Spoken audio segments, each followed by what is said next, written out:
नमस्कार दोस्तों, स्वागत है आपका अपने YouTube चैनल पे। देखिए मित्रों, आरपीएससी फर्स्ट ग्रेड का जो फर्स्ट पेपर है उसमें हिस्ट्री वाले पोर्शन में अपन आज नए टॉपिक की शुरुआत करने जा रहे हैं, जो है राजस्थान में किसान आंदोलन। देखिए अपने सिलेबस में दे रखा है किसान आंदोलन और जनजाति आंदोलन। तो सबसे पहले अपन डिस्कस करते हैं इन किसान आंदोलनों को। किसान आंदोलन क्या थे, इन आंदोलन के होने के क्या कारण थे, आंदोलन के क्या परिणाम रहे, ये सभी बातें जो है एग्जाम में पूछी जाती है। बहुत ही महत्वपूर्ण टॉपिक है। तो राजस्थान में किसान आंदोलन ये अपन शुरू करते हैं। वीडियो इम्पोर्टेंट होने वाला है, ध्यान से देखिएगा, साथ साथ में नोट्स भी बनाइएगा। पहली बार अगर चैनल से जुड़े हो, चैनल को सब्सक्राइब कीजिएगा और देखिए ज़्यादा से ज़्यादा शेयर भी कीजिएगा। तो किसान आंदोलन में सबसे पहला जो आंदोलन है जिसका नाम है बिजोलिया किसान आंदोलन, ये आज के इस वीडियो में अपन शुरू करते हैं। बहुत ही महत्वपूर्ण आंदोलन है बिजोलिया किसान आंदोलन। पूरे विश्व का एकमात्र ऐसा आंदोलन है जो कि सबसे लंबे समय तक चला था। अपने राजस्थान का आंदोलन है तो बिजोलिया किसान आंदोलन। बिजोलिया किसान आंदोलन को समझेंगे उससे पहले अपन समझते हैं सबसे पहले इस बिजोलिया को, फिर समझते हैं यहाँ के किसानों को, और फिर समझेंगे अपन इन बिजोलिया के किसानों के द्वारा किए गए आंदोलन को। तो सबसे पहले अपन समझते हैं बिजोलिया को। तो बिजोलिया जो है इसका प्राचीन नाम था विजयावली। विजयावली कहाँ है? ये है मेवाड़ रियासत में। मेवाड़ रियासत का प्रथम श्रेणी का ये ठिकाना था बिजोलिया या फिर विजयावली। देखिए ये जो स्लाइड है ये आज चेंज भी किया है, इसका कलर चेंज किया है। तो ये भी कैसी लग रही है? पहले वाली स्लाइड सही थी या फिर आज वाली स्लाइड सही है? ये भी आप ज़रूर बताइएगा कमेंट बॉक्स में। उसके बाद में अपन जो आप डिसाइड करोगे वही रखेंगे। तो देखिए बिजोलिया किसान आंदोलन जो है, इसमें जो बिजोलिया है विजयावली, ये इसका प्राचीन नाम था। मेवाड़ रियासत का प्रथम श्रेणी का ये ठिकाना था बिजोलिया। वर्तमान में ये जो भीलवाड़ा है वहाँ पे ये पड़ता है बिजोलिया। बिजोलिया ऊपरमाल जागीर का सदर मुकाम था। अभी ऊपरमाल क्या है? तो ऊपरमाल एक क्षेत्र का नाम है, स्थान का नाम है, जगह का नाम है, जो कि भैंसरोडगढ़ और बिजोलिया के मध्य का क्षेत्र है। राजस्थान जियोग्राफी में ऊपरमाल बहुत बार पूछा गया है कि ऊपरमाल है, तो भैंसरोडगढ़ व बिजोलिया के मध्य का क्षेत्र है ये ऊपरमाल। तो इस ऊपरमाल जागीर का सदर मुकाम था ये बिजोलिया। अब यहाँ के संस्थापक कौन है? तो यहाँ के संस्थापक हैं अशोक परमार। ये अशोक परमार जगनेर भरतपुर के हैं। देखिए 1527 ईस्वी में महाराणा सांगा और बाबर के मध्य युद्ध हुआ था, बयाना का युद्ध। उस बयाना के युद्ध में ये अशोक परमार जो है महाराणा सांगा की सहायता करते हैं। तो जब ये सहायता करते हैं तो उस समय ही 1527 में ही महाराणा सांगा के द्वारा इनको ये बिजोलिया का क्षेत्र दिया गया था। तो ये आपको ध्यान में रखना है। अशोक परमार जो है यहाँ के संस्थापक है, इनको ये क्षेत्र दिया गया था महाराणा सांगा के द्वारा। महाराणा सांगा अपन ने कंप्लीट कर लिया है। महाराणा सांगा के द्वारा जो युद्ध लड़े गए हैं बहुत ही महत्वपूर्ण है।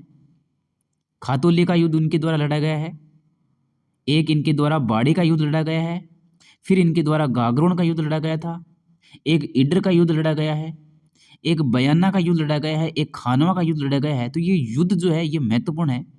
तो बयाना के युद्ध में अशोक परमार इनकी सहायता करते हैं। अशोक परमार को ये बिजोलिया का क्षेत्र दे दिया जाता है। तो संस्थापक है अशोक परमार। अब इस बिजोलिया में धाकड़ जाति के किसान थे। इन धाकड़ जाति के किसानों के द्वारा आंदोलन किया गया। अब धाकड़ जाति के किसानों के द्वारा आंदोलन क्यों किया गया और राजस्थान में किसान आंदोलन क्यों हुए थे, क्या कारण थे? अब ये अपन कारण देखते हैं, उसके बाद में अपन बिजोलिया किसान आंदोलन को समझेंगे। तो देखिए आंदोलन के कारण क्या रहे हैं? तो जागीरदारों के द्वारा 84 प्रकार की लाग या कर, जिनको अपन बोलते हैं टैक्स, ये लगाया गया था। इन करों से, इन लगानों से, इन लागों से ही परेशान होकर के और अलग अलग प्रकार की राजस्व व्यवस्था भी लगाई गई थी अंग्रेजों के द्वारा। अंग्रेजों का शासनकाल था यहाँ पे। ये बात कर रहे हैं अपन 1897 ईस्वी की। 1897 ईस्वी में ये आंदोलन प्रारंभ होता है और ये आंदोलन जो है 1941 ईस्वी में ख़त्म होता है, यानी कि पूरे 44 साल चला था ये बिजोलिया का किसान आंदोलन। तो इस समय अंग्रेजों का शासन था। अंग्रेजों ने अलग अलग प्रकार की राजस्व व्यवस्था लगा रखी थी, भू राजस्व व्यवस्था लगा रखी थी। अपन ने 1857 की क्रांति पढ़ी थी, उसमें अपन ने डिटेल से ये बातें पढ़ी है। और जो जागीरदार थे वो जागीरदार भी शोषण कर रहे थे किसानों का। तो देखिए 84 प्रकार की लाग जो है, टैक्स जो है वो लगा रखा था, जिनमें से कुछ जो है पूछी जाती है एग्जाम में, महत्वपूर्ण है। ये 84 तो नहीं पढ़ेंगे अपन, लेकिन 84 में से जो महत्वपूर्ण है वो जरूर पढ़ेंगे, जो एग्जाम में पूछी गई है। देखिए एक तो है आपकी लाटा कर। लाटा कर ये कटी हुई फसल पर किसानों के द्वारा लाग जो है ली जाती थी। जागीरदार जो है किसानों से लाग लेता था, इस लाग को बोलते हैं अपन लाटा कर। लाटा कर क्या है? कटी हुई फसल पर ली जाने वाली जो कर है उसको बोलते हैं लाटा कर। याद कैसे रखेंगे? देखिए एक तो लाटा कर है और एक है कुंता कर। कुंता कर जो है ये है खड़ी फसल पर ली जाने वाली कर है। तो लाटा, लाटा यानी कि लेटी हुई फसल, लेटी हुई फसल यानी कि कटी हुई फसल। तो देखिए कटी हुई फसल पर जो लाग ली जाती थी उसको तो बोलते हैं अपन लाटा कर। खड़ी फसल पर जो लाग ली जाती है उसको अपन बोलते हैं कुंता कर। तो कटी फसल पर ली जाने वाली जो लाग है, जो टैक्स है, उसको क्या बोलेंगे अपन? उसको बोलेंगे लाटा। तो इसको ध्यान में रखना है, कटी हुई यानी कि लेटी हुई, तो लेटी हुई पर लाटा कर। फिर दूसरी जो है खड़ी हुई, उस पर कुंता कर हो ही जाएगी। एक है आपकी अखराई। ये जो लाटा कर है और ये कुंता कर जो है ये पूछी गई एग्जाम में। एक है आपकी अखराई कर। तो राजकोष में जमा राशि पर दी जाने वाली रसीद पर 1 रुपये पर 1 पैसा कर जो है वो लिया जाता था किसानों से, इसको बोलते हैं अपन अखराई। एक है खींचड़ी कर। खींचड़ी कर क्या होती थी? तो गांव के पास पड़ाव डालने पर सेना के भोजन के लिए जो टैक्स लिया जाता था, जो लाग ली जाती थी किसानों से, उसको अपन बोलते हैं खींचड़ी कर। कोई सेना अगर किसी गांव के पास आई है, गांव के पास उसने पड़ाव डाल दिया, तो ये गांव के लोगों के द्वारा गांव के लोगों से टैक्स लिया जाता था, इसी को अपन बोलते हैं खींचड़ी कर। जो भी खर्चा होता था इस सेना के लिए, वो सारा का सारा जो खर्चा है ये गांव वाले उठाते थे, तो ये कर देते थे, इसी कर को बोलते हैं अपन खींचड़ी कर। एक है आपकी खरड़ा लाग।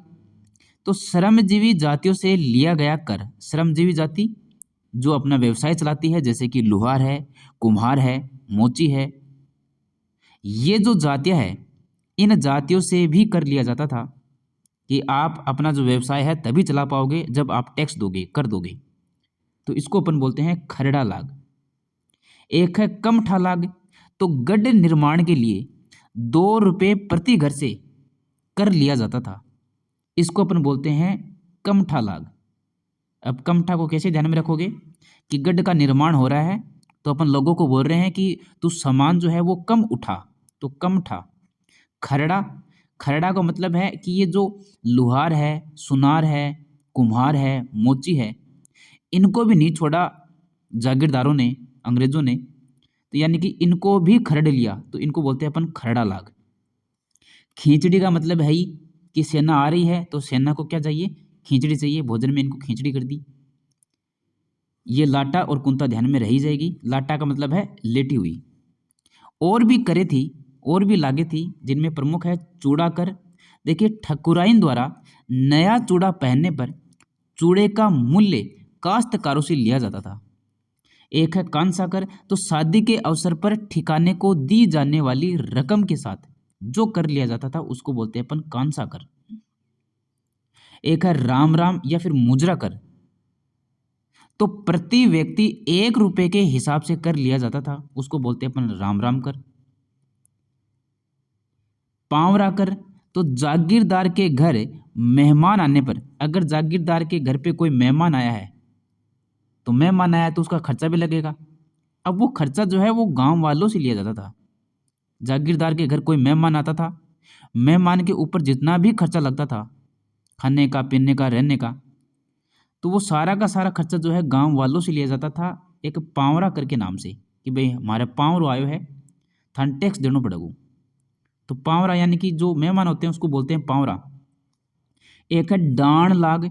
तो माल को एक राज्य से दूसरे राज्य में ले जाने पर किसानों को डांड लाग देना पड़ता था। यानी कि अपना जो माल है, अपना जो सामान है, वो एक राज्य से दूसरे राज्य में अगर वो लेकर के जाएंगे किसान, तो उनको डांड लाग ये देना पड़ता था, ये टैक्स देना पड़ता था। एक है आपका चौवरी कर।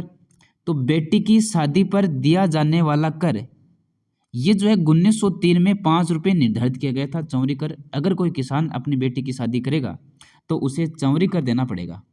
ये 5 रुपये दिए जाते थे किसान के द्वारा।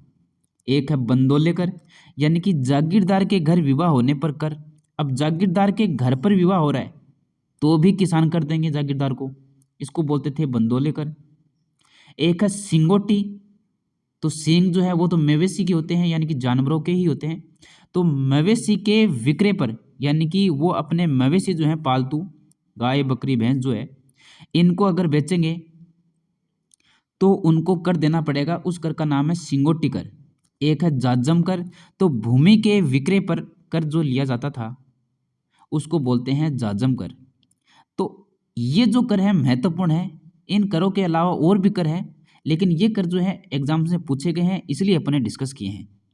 तो टोटल जो है 84 प्रकार के कर लिए जाते थे किसानों से, जागीरदारों के द्वारा। इन्हीं वजह से ये जो आंदोलन हुए हैं। देखिए बिजोलिया की अगर अपन बात करते हैं तो वहाँ पे जागीरदार कौन थे?